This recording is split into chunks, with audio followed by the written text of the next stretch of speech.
자, 두 번째 자유민주주의의 발전과 경제 성장 이제 교과서를 한번 이제 정리를 해보도록 하겠습니다. 자, 먼저 이제 이승만 정부로 이제 볼 건데요. 위에서 네 번째 줄에 보면, 자, 결국 전쟁 중이던 1952년 이승만 정부는 군대와 경찰을 동원해서 이제 직선제로 개헌안을 통과시키고 다시 집권했다. 이제 2대 대통령으로 이제 재선이 됐고요. 요게 이제 우리가 흔히 이제 그 발췌개헌 이렇게 이제 부르는 거죠. 자, 이렇게 보고요. 자, 그럼 한 줄 내려와서 54년 초대 대통령에 한해서 중임 제한을 없애는 4.4.5입 개헌을 실시해서 장기 집권의 토대를 마련했다라는 겁니다. 자, 그 다음에 다음 페이지로 넘어가세요. 자, 위에서 다섯 번째 줄에 보면, 자, 이승만 정부와 자유당은 60년 3월 15일에 치러진 정부 통령 선거에서 이기기 위해서 유권자 수를 조작하고 투표함을 교체하는 등 대대적인 부정을 저질렀다. 자, 3.15 부정선거를 이제 저질렀다라는 거죠. 자, 그다음에 두 줄 내려와서 끝에 보면 김주열 학생의 시신이 발견되면서 더욱 격렬해졌다. 그러니까 여기 마산 시위 도중에 실종되었던 그래서 마산 우리 여기 시위에서 김주열 학생이 이제 경찰이 쏜 그 치유탄에 이제 맞아가지고요 이제 돌아가셨다라는 거죠. 그게 이제 시신이 발견되면서 이제 그 시위가 엄청 이제 확대가 됐고요. 자, 그다음에 내려와서 자, 4월 19일 날 이제 서울을 비롯한 전국 각지에서 대규모 시위를 벌이고요. 결국 이승만은 대통령직에서 물러났다. 자, 이걸 이제 우리가 4.19 혁명이라고 얘기하죠. 자, 4.19 혁명은 학생과 시민 등 다양한 계층이 참여해서 독재 정권을 물리친 민주주의 혁명이면서 이후에 전개된 민주화 운동에 큰 영향을 주었다라는 겁니다. 자, 다음 페이지로 넘어가서요. 자, 이제 96페이지죠.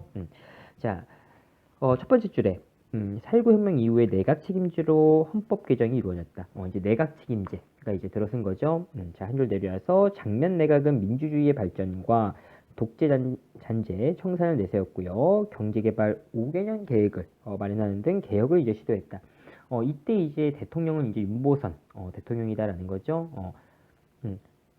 자, 하지만 이제 이제 내각 책임제이기 때문에 우리가 흔히 이제 장면 내각 이렇게 이제 부르는 거고요. 두 줄 내려와서 자, 61년 박정희를 중심으로 한 일부 군부 세력의 군사정변으로 붕괴됐다. 5.16 군사정변이 일어났다라는 거죠.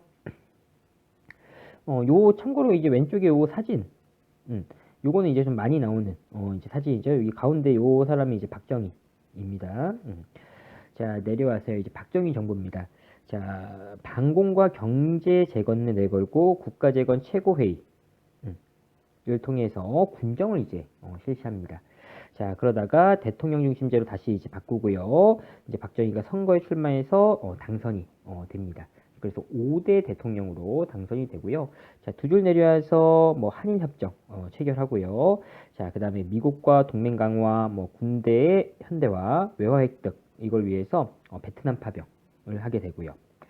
자, 그래도 한 줄 내려서 끝에 대통령직을 3회까지 할 수 있도록 헌법을 개정했다. 3선 개헌 했죠. 그래서 다시 대통령에 당선이 되었다라는 거예요. 자, 왼쪽에 이제 여기 한일협정 반대 시위, 이걸 이제 뭐 육삼항쟁 이렇게 이제 부르죠. 그렇게 이제 확인하고요. 자, 밑에 보면 이게 뭐 베트남 파병 내용이 있다. 여기 참고로 우리 이제 확인을 하고요. 자, 넘어가서 이제 유신체제 이제 70년대다라는 거예요. 자, 위에서 네 번째 줄 보면 박정희 정부는 10월 유신을 선포하고 헌법을 개정했다. 자, 대통령은 통일주체 국민회의 에서 간접선거, 간선제로 이제 하고요. 그 다음에 이제 중임 제한이 없어졌다. 그러니까 사실상 이제 영구집권 이 가능해졌다라는 거죠. 그 다음에 대통령에게 국회 해산권, 국회의원 3분의 1 임명권, 긴급조치, 이러한 강력한 권한이 이제 주어지게 되고요. 자, 그 다음에, 자, 여러 이제 그 계층들이 이렇게 유신체제에 대해서 반대하는 민주화운동을 전개했는데, 이제 긴급조치를 통해서 이제 강압적으로 이제 탄압을 하게 되고요. 자, 그 다음에 한 4줄 내려오면 자 79년에 부산과 마산에서 학생과 시민들이 유신 철폐를 요구하는 대규모 시위가 이제 벌어지고요. 부마항쟁. 자, 결국 박정희 대통령이 피살되면서 유신 체제가 막을 내렸다. 12.6 사태고요. 당시 이제 중앙정보부장 김재규가 이제 박정희 이제 이제 사살을 한 거고요. 그 다음에 유신 체제의 그 거리 풍경 보면은 이제 뭐 장발 단속 하고요. 뭐 이제 그러니까 남자들은 이제 장발 단속하고 여성들은 미니스커트 단속했다라는 거예요. 그래서 막 경찰들이 막 가위 들고 이게 가위 들고 다니고 이제 막 이런 거 이제 들고 다니면서 이제 단속을 했다라는 거예요. 자, 다음 페이지로 넘어가면 자 이제 음, 어 이제 전두환 정부인데요. 자, 첫 번째 줄에 전두환을 중심으로 한 신군부가 이제 쿠데타를 일으켰다라는 거죠. 근데 이제 박정희가 돌아가시고 나서 10대 대통령을 이제 이때 이제 최규하 대통령이 있는 상황에서 12.12 사태가 벌어지게 된 거고요. 자, 그 다음에 이제 여기 5.18 민주화 운동. 자, 80년 봄에 일어난 이제 민주화 운동은 광주에서 절정을 이루었고요. 5월 18일 광주에서 계엄철폐, 민주주의 회복 대규모 시위가 벌어졌는데 신군부가 이 공수부대 특전사들을 이제 투입해서 이제 진압을 했고 많은 사상자가 벌어졌다라는 거죠. 자, 이게 이제 바로 5.18 민주화 운동이다 라는 겁니다. 자, 참고로 이 5.18 민주화 운동 같은 경우에는 여러 나라, 다른 나라의 민주운동에도 영향을 주고요. 그 다음에 이제 이러한 기록물들은 유네스코 세계 기록유산에 등재가 되었다라는 거 여러분들 확인을 하고요. 자, 다음 페이지로 넘어가도록 할게요. 자, 이제 전두환 정부 한번 이제 좀 이제 구체적으로 보게 되면 두 번째 줄 끝에 간접 선거로 이제 7년 단임 대통령을 선출한 헌법을 고칩니다. 그러니까 통일주체 국민회의를 통해서 11대 대통령으로 당선된 다음에 헌법을 이렇게 고치고요. 다시 전두환이 이 헌법에 따라서 다시 당선됐다라는 거죠. 이제 12대 이렇게 이제 연결이 되는 겁니다. 자, 언론사 통폐합하고요. 뉴스 검열하고요. 이런 식으로 이제 억압하고 삼청교육대를 운영했다라는 거죠. 자, 그래서 여기 이제 내용이 나오지만 범법자들 이제 여기에서 이제 육체적인 어떤 이제 그런 훈련을 통해서 정신 개조를 하겠다 라는 거예요.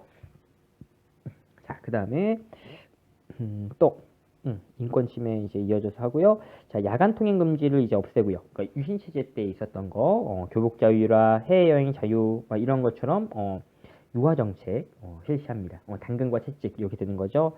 자, 그다음에 뭐 올림픽, 아시안 게임 막 이런 거를 이제 준비를 했던 시기다라는 거고요.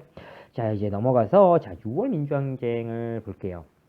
자, 이때 87년에 박종철 고문치사 사건이라는 게 발생을 해요. 자, 박종철이라는 사람이 학생이 이제 시위하다가 이제 잡혀가지고 이제 중앙정보부 그쪽에 이제 끌려갔는데 이제 고문받다가 이제 돌아가신 겁니다. 이게 이제 언론에 이제 알려지게 된 거예요. 자, 한 줄 내려와서 끝에 그러나 전두환 정부는 개헌을 거부하는 조치를 발표하고 시위를 탄압했다. 자, 개헌을 거부했다. 이 4.13 호원 조치를 이야기하는 거고요. 자, 그다음 한 줄 내려와서 6월부터 민주화를 요구하는 시위가 전국적으로 일어났다. 이게 6월 민주항쟁이고 이게 1987 그 영화의 이제 배경이 되는 거죠. 자, 결국에는 국민들의 요구를 수용하는 6.29 민주화 선언이 발표가 되고요. 5년 단임 대통령 직선제 개헌이 이루어졌다라는 거죠. 이거를 이제 노태우를 이제 시켜가지고 이제 발표를 하게 되고요. 자, 이렇게 노태우 후보가 당선이 되었다라는 거예요. 자, 이렇게 이제 확인을 하고요. 자, 다음 페이지로 이제 넘어가도록 할게요. 이제 노태우 정부인데요. 자, 두 번째 줄에 서울올림픽을 이제 성공적으로 치렀고요. 그러니까 준비는 이제 그 전두환 정부 때 이제 하고 이제 실제 이제 올림픽이 개최된 거는 노태우 정부 때고요. 그 다음에 이제 소련, 동유럽, 중국 등 사회주의권 국가와 외교 관계를 수립합니다. 이걸 이제 북방 외교라고 얘기하고요. 또 이때 남북한 동시에 이제 유엔에 가입을 하게 됐다라는 겁니다. 자, 그 다음에 김영삼 정부는 역사 바로 세우기를 실시해서 12.12 사태, 5.18 민주운동과 관련해 전두환, 노태우 이제 대통령 구속시켰고요. 그 다음에 그리고 끝에 금융실명제를 이제 실시하고요. 그 다음에 지방자치제를 전면적으로 실시했다. 지방자치제는 이제 그 노태우 때 일부 이제 시행이 됐다가 이제 김영삼 때 전면 이제 시행이 되는 거고요. 그 다음에 97년에 이제 외환위기 겪으면서 이제 IMF에 우리가 이제 그 지원을 받게 됩니다. 자, 그 다음에 이제 김대중 정부를 이제 볼 거예요. 자, 기업 구조 조정을 통해서 경제 위기를 이제 극복하고자 했다라는 거고요. 자, 한 줄 내려와서 분단 이후 최초로 남북 정상회담을 성사시켰다라는 거예요. 이제 흔히 이제 이 북한에 대한 어떤 정책, 대북 화해 협력 정책 해가지고요. 이제 우리가 다른 말로 이제 햇볕 정책이라고 이제 이야기하죠. 자, 그렇게 이제 보고, 자, 이러한 걸로 통해서 북한과의 이러한 이제 평화적인, 이러한 이제 그런 이제 그 교류를 통해서 노벨 평화상 이제 수상을 하게 되고요. 한 줄 내려와서 이제 노무현 정부는 권위주의 청산, 그다음에 뭐 과거사 정리 사업 이런 거 이제 추진하고요. 자, 그다음에 2차 남북 정상회담 성사시켰다라는 겁니다. 자, 이명박 정부는 자, 이제 활기찬 시장 경제, 인재 대국 이런 걸 이제 목표로 삼았고요. 녹색 성장 이런 걸 이제 추진했다라는 겁니다. 자, 내려오면 여기 이제 총독부 철거한 거 이제 보이죠? 자, 이제 1916년에 시작해서 이제 26년 이렇게 이제 완공이 되었고요. 이제 경복궁 여기 이제 근정전이라고요. 그 앞에다가 이렇게 이제 만들어놨다라는 거죠. 이제 총독부를 이제 가리게. 그러다가 이제 95년 8월 15일을 기념으로 해서 이제 철거를 했다라는 거예요. 그렇게 이제 확인을 하도록 하겠습니다. 이렇게 이제 정치 분야 마치도록 할게요.